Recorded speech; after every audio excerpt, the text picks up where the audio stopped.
আমাদের দাবি একটাই, আমাদের প্রাণের নবী জানের নবী রাসূল পাক সাল্লাল্লাহু আলাইহি সাল্লামকে নিয়ে কটূক্তি করেছে ভারতের এক রামগিরির ভণ্ড কুলাঙ্গার। আমরা তার বিচার চাই। তার ব্যাপারে অনেকবার মামলা করা হয়েছে, কিন্তু তার ব্যাপারে কোনো আইনি অ্যাকশন নেওয়া হয় নাই। বাংলাদেশ এবং ভারতের সকল আইনি সদস্যদের কাছে আমাদের একটাই দাবি, আমাদের জানের নবী প্রাণের নবীকে যে কটূক্তি করেছে তাকে দিয়ে তার বিচার চাই এবং অতি দ্রুত তাকে গ্রেফতার চাই। বলছেন যে ভারতীয় পণ্য বয়কট, আসলে ভারতীয় পণ্য বয়কটের কথা কেন বলছে? ভারতীয় পণ্য বয়কট করা হচ্ছে কারণ আমাদের বাংলাদেশে হিন্দুরা সংখ্যালঘু হওয়ার পরেও আমরা তাদেরকে ভাই মনে করি। আমাদের 20 কোটি মুসলিম ভাই ইন্ডিয়াতে আছে, কিন্তু এরপরেও ভারত সরকার কোনো পদক্ষেপ নিচ্ছে না। উল্টা তারা আরো বলছে মসজিদে ঢুকে মুসলমানদেরকে হত্যা করবে। তো আমরা এই মুসলিমানের দাবি আমরা কিভাবে পারি যে এখন ইন্ডিয়ার পণ্য বয়কট না করে?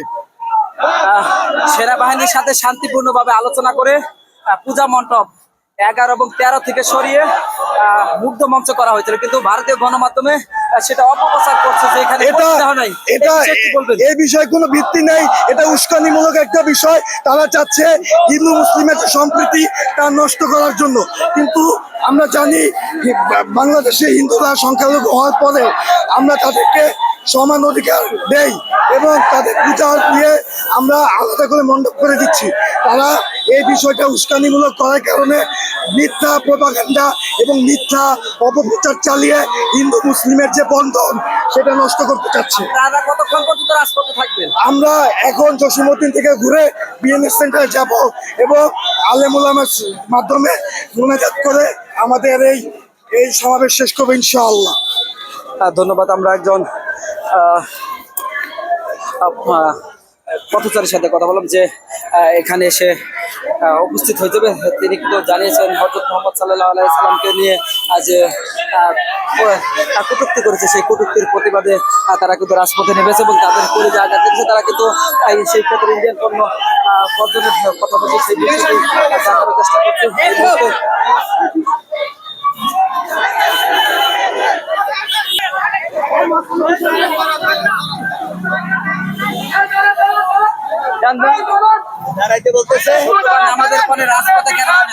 আমরা বিশ্ব নবীর অপমানের ক্ষেত্রে আমরা রাজপথে নেমেছি।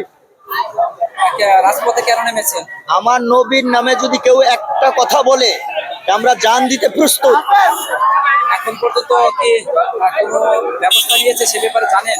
আমরা এখনো কোনো ব্যবস্থা নেওয়ার জন্য কোনো খবর পাই নাই। কতক্ষণ পর্যন্ত রাজপথে থাকবেন? যতক্ষণ পর্যন্ত এটা ব্যবস্থা না নেবে।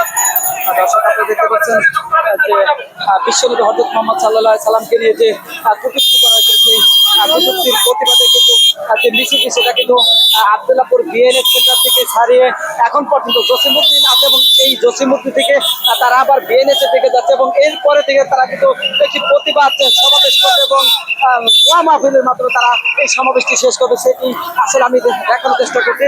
এই মুহূর্তে আমি আছি জসিমউদ্দিন, অর্থাৎ এই যে দীর্ঘ যে মিছিলটি সেটা কিন্তু শুরু হয়েছে এবং নামাজের পরে সারা বাংলাদেশে একসাথে কিন্তু এভাবে প্রতিবাদ হচ্ছে এবং উত্তরাতে নামাজের পরে কিন্তু এই হযরত মুহাম্মদ সাল্লাল্লাহু আলাইহি সাল্লামকে নিয়ে যে কটূক্তি করেছে তার তীব্র তার ফাঁসি এবং বিচারের দাবিতে কিন্তু এই সমাবেশটি হয়েছে এবং বেলা বাড়ার সাথে সাথে কিন্তু এই মিছিলটি আরো বড় হতে লাগছে। আমরা একজনের সাথে নামাজের পরে বাংলাদেশের ইমানদারেরা বিশ্ব নবীরে নিয়ে যারা অপমান করেছে তাদের ফাঁসি যায়, তাদের জিন্দেগি বরবাদ করে দেওয়া হবে, মোদী সরকারের জিন্দেগি বরবাদ করে দেওয়া হবে। এরা দুনিয়ার দুশমন, এরা ইসলামের দুশমন, এরা হচ্ছে বড় সমস্ত মুসলমানের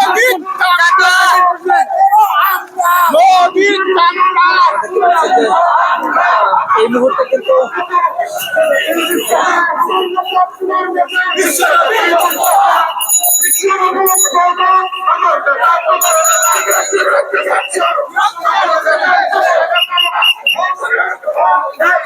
Hey!